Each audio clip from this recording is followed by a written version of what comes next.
Laurent Jade a développé ici à Bobo Dioulasso une nouvelle technologie de valorisation des déchets des industries de noix de cajou, adaptée à la valorisation des coques d'anacarde, qui représentent un gros volume de déchets au niveau des industries de noix de cajou. Dans les coques d'anacarde, on a beaucoup de sénécelle qui est de l'acide. Et l'acide, ça dégrade premièrement les mains même des actrices. Et déjà là-bas, on sait que c'est nocif. C'est une huile acide qui est nocive pour l'environnement, c'est-à-dire qu'il peut s'infiltrer dans les nappes phréatiques, polluer l'eau, polluer la terre. Et c'est des volumes de coques très importantes qui prennent de la place autour des industries.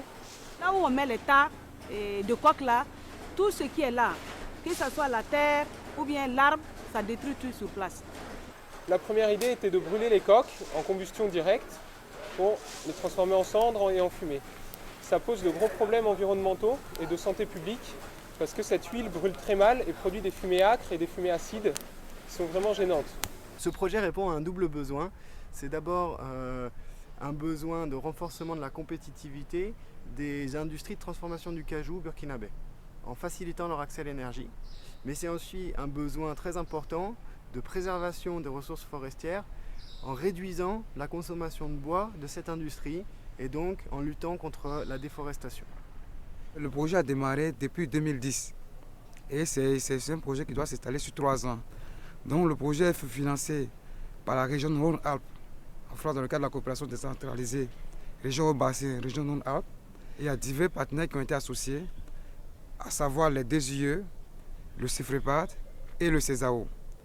Donc ici, dans l'analyse du projet, il y a eu d'abord un premier temps où on a d'abord fait l'évaluation des besoins énergétiques de l'unité qui a été retenue Guébana. Ensuite, les noix de coque une partie des noix de coque ont été prélevées pour être traitées en laboratoire. Maintenant, il y a eu la phase terrain ici à Bobo au niveau de l'installation de l'unité.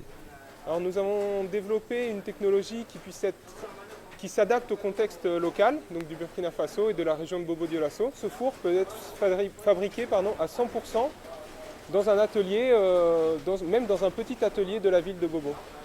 Le four de pyrolyse demande des étapes très simples pour fonctionner, qui sont réalisées quotidiennement par les ouvriers de l'entreprise. Chaque matin, les chauffagistes arrivent et déchargent le charbon de la veille. On le met de côté pour l'utiliser plus tard. Ensuite, on va allumer un petit feu dans le bas du four à base de coque pour lancer un peu, chauffer l'ensemble. On va fermer la porte. Donc les coques rentrent par le sas qui est au-dessus du four et tombent dans le four qui est déjà chaud grâce au feu. En présence de cette température et comme on a un défaut d'oxygène à l'intérieur, les coques vont se décomposer et créer le gaz de pyrolyse qu'on va valoriser pour chauffer la chaudière.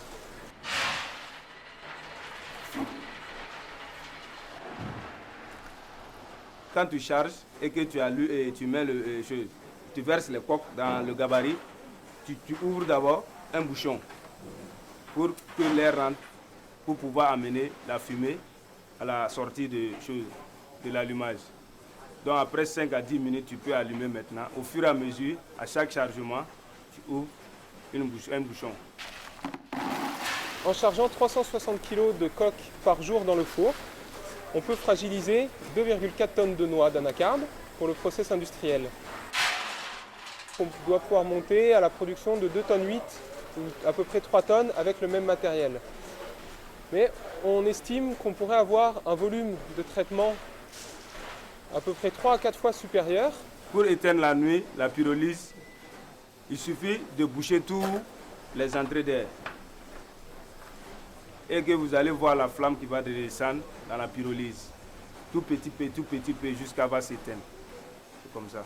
On fait une maintenance de la machine. À chaque 2 semaines, on nettoie le gabarit. On enlève les distributeurs qui sont dans le gabarit. On nettoie tout dedans.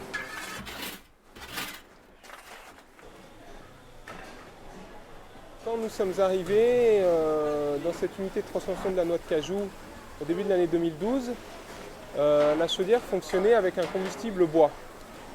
Actuellement et de manière quotidienne, les gaz de pyrolyse permettent d'économiser entre 400 et 450 kg de bois. Donc c'est moins coûteux, c'est moins d'extrusion de bois dans les forêts. Donc moi je trouve que la pyrolyse aussi, bon, c'est une bonne chose. Ça améliore beaucoup de trucs, ça améliore beaucoup la facilité même du travail même. Après le traitement des coques, on obtient du charbon de coque. Il est valorisable directement dans des foyers de cuisinières. Il a des caractéristiques proches des charbons trouvés dans le commerce. On peut ensuite essayer d'améliorer sa qualité, notamment améliorer sa compacité pour qu'il demande moins de sacs pour le transport par exemple, en développant un système de presse à briquettes, c'est-à-dire qui permettrait de faire des petites briques avec le charbon pour pouvoir le transporter et l'utiliser plus facilement. Pour le charbon de coque, on a déjà mené une action de formation avec divers artisans au niveau local ici. Il y a les restauratrices, il y a également les forgerons, il y a les soudeurs, il y a les teinturiers avec lesquels on a eu à former et qui étaient beaucoup intéressés par ce charbon.